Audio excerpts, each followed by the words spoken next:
Ongi etorri berri ere txirrindulariak websaiora berri ere martxan gaude, oporraldi bat hartu dugu astean zehar bideorik gabe, asteretan jarraitu dugu noski, eta orain berri ere martxan jarriko gara.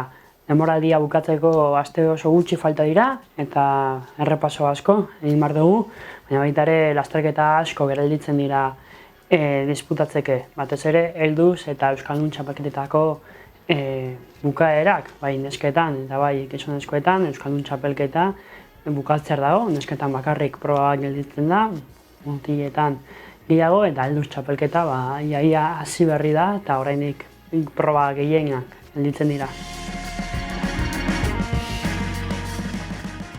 Saio gabe egon garen epean lasterketa asko eta oso garrantzitsuak gertatu dira. Donostiako bi klasikoak, Getxoko zirkuitoa, Oritzeko klasikoa, Iruñarriko itzuliak, lasterketa ugari eta batez ere oso garrantzitsuak, UCI World Tour mailakoak batzuk ere. Eta horregatik zaila da, danak laburbiltzea, baina bai nabarmendu nahi genuela bi lasterketa. Eta kirol arloari dagokionez, ez dute agian zer esan handiegirik izan, lasterketa bueltak izan dira, baina bai berdintasunerako bidean oso garrantzitsuak izan dira. Donostiako klasikoaren bigarren edizioa egin da emakumezkoetan, aurten lehenengo aldiz UCI Women's World Tour txapelketaren baitan, oso pauso garrantzitsua emakumei gizonen maila eta kategoria eta dana berdina ematea, baina baita ere kasu berdina gertatu da juniorretan, Iruñarriko itzuliaren lehenengo emakumezkoen edizioa gertatu da. Duela 3 urte, gogoratzen dugu irudi hau, Josu Etxeberriak Iruñarriko itzulia irabazi zuenean, 2000 gainako neskak atera ziren itzuli horretan, ez zuten gauza handiegirik lortu, baina hor egon ziren talde bakarra. Aurten 3 urte beranduago pauso handiagoa eman da, eta orain Iruñarriko itzuli oso bat dakate emakumeek pauso ikaragarri handia. Aurreko belaunaldiek argi esan dutela, inbidiaz ikusi dutela, etorkizuneko belaunaldientzat oso pauso garrantzitsua, Euskal Herrin juniorren lasterketak ere bikoiztuta izatea emakumezko eta gizonezkoentzat. Eta aipamen hau eta gero guatzen gaurko gaiarekin, badakizue aste honetan Espainiako buelta hasi behar dela eta bertan Euskaltel izango dugula, baina hortaz gain beste lasterketa oso garrantzitsu bat hasiko da, Abenirreko itzulia. Bertan mundu osoko 23 urte zazpiko selekzioak egongo dira, baina guri beti bat faltako zaigu. Euskal Herriak ez du bere selekzio propioa izango. Egia da Euskaldun batek parte hartuko duela, bertan Igor Arrieta egongo da Espainiarekin, baina gure txirrindulariek ez dute aukera izango bertan egoteko Euskal mailotarekin. Baina hortaz aparte, guk erabaki dugu pentsatzea Euskal Herriak bere tokia aukiko balu lasterketa honetan, ze txirrindulari eramango genituzke, zeintzuk izango ziren gure ordezkariak Abenirreko itzulian. Beraz, hautatzaile lanak hartu ditugu bideo hau egiteko eta aztertu ditugu Euskal Herrian ditugun txirrindulariekin, zeintzuk izango ziren onenak 23 urte zazpiko mailan bertan egoteko. Eta bai, aipamen bat egin nahi dugu, hartu ditugu 23 urte zazpiko txirrindulariak, baina bakarrik afizionatu mailan dabiltzatenek, profesional mailan dabiltzanak, uste dugu euren plaza propiak dituztela, plaza oso handiak, World Tour mailan lehiatzen, eta gian txirrindulari horiek ez liratekela egon behar horrelako Abenirreko itzuli baten, baina iritzi propioak dira. Eta orain bai, guazen esatera 6 txirrindulari hartuko genituzke guk Abenirreko itzulian Euskal Herria ordezkatzeko. Batetik, taia joango dana Espainiarekin, Igor Arrieta, Lizarte taldeko naparra, lehenengo urteko afizionatua, iaz juniorra zen, badakigu ze maila ona ematen duen, zer nolako txirrindularia den, eta oso ondo badakigu ondo ingo lukeela. Oso igotzaile ona da, baina baita ere orokorrean txirrindulari konpletoa da, gogoratu bai Espainiako 23 urte zazpiko erlojupeko txapelduna dela, Nafarroan pasaren asteburuan 3. izan da Espainiako Nafarroako txapelketan, beraz oso toaionak ditu Euskal Herriko selekzioa lideratzeko. Eta berarekin batera beste euskaldun bat, kasu honetan ibartarra, gipuzkoarra, Unai Iribar dugu, Laboral Kutxa taldeko txirrindularia, urte osoan zehar erakutsi du ze maila ona duen, badakigu estagier moduan ibiliko dela Euskaltel Euskadirekin denboraldia bukatu bitartean, beraz beste txirrindulari oso on bat, pausoa emateko eta Benidorreko itzulian ikurrina defendatzeko. Horiek Euskal Herriko bi liderrak izango ziren, baina daude noski beste 4 plaza betetzeko. Batetik, Laboralkuntzako beste txirrindulari bat hartu genuke, Xabier Isasa. Egia da, zalantzan egon garela Xabier Isasa edo Xabier Berazategi, ala biek emaitza oso onak lortzen dituzte udan, lortzen ari dira udan, baina egia da, batez ere azkeneko aste honetan eta Madrileko itzulian ere Isasak emaitza hobeagok lortu ditula, garaipenak lortu ere azkeneko bi lasterketetan. Beraz, esango genuke oraintxe bertan eta Benidorreko itzulia orain hasten denez, lasterketa horretarako Isasa izango zela aproposagoa. Beraz, irabazten badakien txirrindularia, ausart jokatzen duen txirrindularia ere aproposa litzateke Euskal Herriarekin joateko.